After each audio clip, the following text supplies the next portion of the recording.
Vamos a hablar de los derechos fundamentales, principios y reglas. Primero, para referirnos a los derechos fundamentales y su vigencia al interior de la relación de trabajo, cabe estudiar los principios y su rol dentro del derecho laboral. La doctrina latinoamericana distingue diversos principios del derecho al trabajo. Así Américo Pla los define como líneas directrices que informan algunas normas e inspiran directa e indirectamente una serie de soluciones, por lo que pueden servir para promover y encauzar la aprobación de nuevas normas, orientar la interpretación de las existentes y resolver los casos no previstos.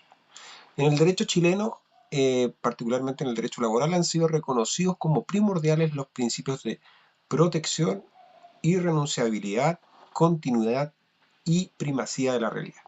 Estos principios son de tipo sustantivo, es decir, retomando la definición que habíamos dado de Pla, son guías y parámetros con un fuerte contenido simbólico y que por lo mismo expresan valores superiores del ordenamiento jurídico.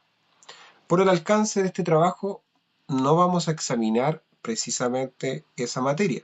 Sin embargo, vamos a analizar solamente lo que es principios y reglas.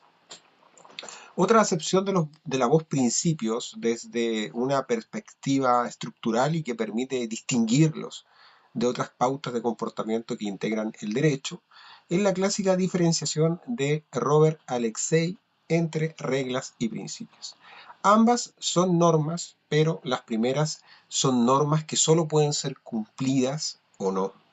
Por ejemplo, el respeto por el conductor de tránsito de un discopare o de un stop. Ahí tenemos un ejemplo de una regla.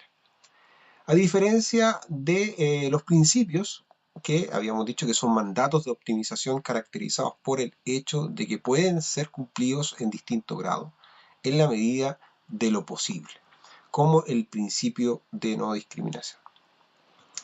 Para Dworkin, también existen diferencias entre principios y normas. Los principios son estándares que han de ser observados por una exigencia de justicia o alguna otra dimensión de la moralidad. En sus propias palabras, él señala que la diferencia entre principios jurídicos y normas jurídicas es una distinción lógica. Ambos conjuntos de estándares apuntan a decisiones particulares referentes a la obligación jurídica en determinadas circunstancias, pero difieren en el carácter de la orientación que dan. Las normas son aplicables a la manera de disyuntiva. Si los hechos que estipula una norma están dados, entonces o bien la norma es válida, en cuyo caso la respuesta que debe ser aceptada, o bien no lo es, y entonces no aporta nada a la decisión. Agrega entonces respecto a los principios que, por el contrario, ni siquiera los que más se asemejan a normas establecen consecuencias jurídicas que se sigan automáticamente cuando se satisfacen las condiciones previstas. Para el autor Dworkin, habíamos dicho que los principios tienen una dimensión que faltan a las normas, la dimensión de peso o importancia. Cuando los principios se interfieren, quien debe resolver el conflicto tiene que tener en cuenta el peso relativo de cada uno. En esto no puede haber, por cierto, una mediación exacta. Y el juicio respecto de si un principio o directriz en particular es más importante que otro será con frecuencia motivo de controversia. Más allá del tema terminológico, las normas a las que refiere Dworkin son las reglas también que habíamos dicho de las que habla Alexei. Ahora bien, una diferencia importante entre reglas y principios desde la perspectiva estructural está dada por la colisión de los mismos. La colisión de reglas, entendida como dos reglas contrapuestas o contradictorias que regulan el mismo supuesto fáctico, puede ser resuelta introduciendo en una de ellas una cláusula de excepción. Si no es posible operar en ese sentido, la colisión o antinomia de reglas implica un problema de validez que puede ser resuelto por medio de criterios de jerarquía, es decir, la ley superior deroga a la inferior, de temporalidad, es decir, la ley posterior deroga a la anterior, o de especialidad, la ley especial prima sobre la general. Por el contrario, estos criterios no son aptos para la resolución de los conflictos de principios. La colisión de principios, a diferencia del caso de las reglas, exige la ponderación o balance de los mismos en el caso concreto. Para determinar cuál de los principios en juego debe ceder frente al otro, en este caso se trata de valorar el peso relativo de ambos y no de un problema de validez, como ocurre con las reglas. Por ello, esta ponderación no significa declarar inválido el principio desplazado, ni tampoco el establecimiento de una cláusula de excepción, sino tan solo que en determinadas circunstancias el principio cede frente al otro. Para realizar el juicio de ponderación, Alexei señala que, considerando las circunstancias del caso, debe estatuirse entre los principios una relación de precedencia condicionada. Es decir, tomando en cuenta el caso concreto, se indican las condiciones bajo las cuales un principio precede al otro. Bajo otras circunstancias, la precedencia puede ser otra. Para ponderar y establecer una categoría axiológica para los principios en juego, en el caso concreto, el juez debe hacer un juicio de valor y, para esa situación específica, sacrificar un principio aplicando el otro. Esta valoración no es en abstracto, sino respecto del posible impacto de su aplicación en el caso concreto. En otro caso, las conclusiones pueden ser distintas. En consecuencia, la jerarquía establecida entre dos principios es una jerarquía móvil mutable. Lo que nos interesa es que los derechos fundamentales suelen operar como normas de principio desde la perspectiva estructural. Con todo, y para precisar esta materia, no existe inconveniente en que un derecho fundamental desde la perspectiva sustantiva esté consagrado estructuralmente como regla.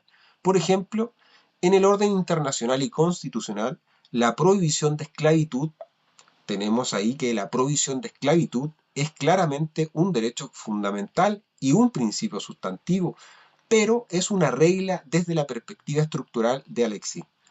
Esto es de toda lógica, dado que la diferencia de Alexei entre principios y reglas debe entenderse como estructural y no sustantiva. Es decir, es instrumental sin aludir a los valores de fondo. No cabe duda que Alexei estima que la diferencia entre principios y reglas es sustancial y alude a la estructura misma de los derechos fundamentales, pero esta perspectiva tiene dos problemas.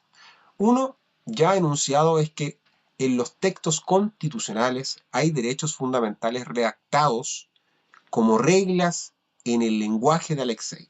Por ejemplo, la prohibición de esclavitud y servidumbre involuntaria.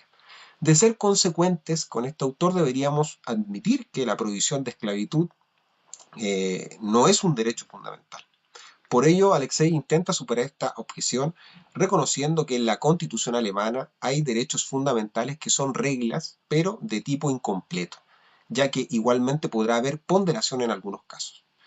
En este tipo de casos hay dos razones, según lo explica él, tan fuertes que justifican el apartarse de la literalidad, regla, es decir, del texto constitucional.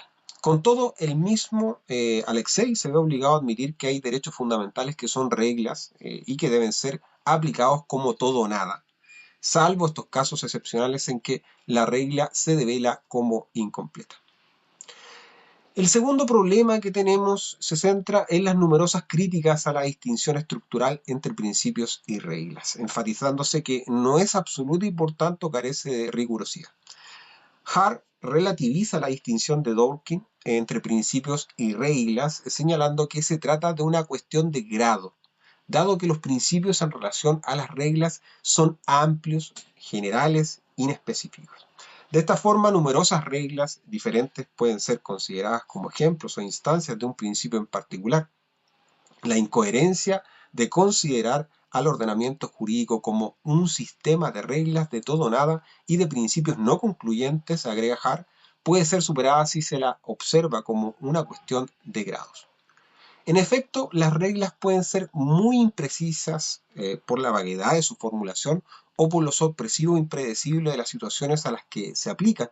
Por su parte, la aplicación de un principio puede ser bastante conclusiva, sobre todo en casos límites.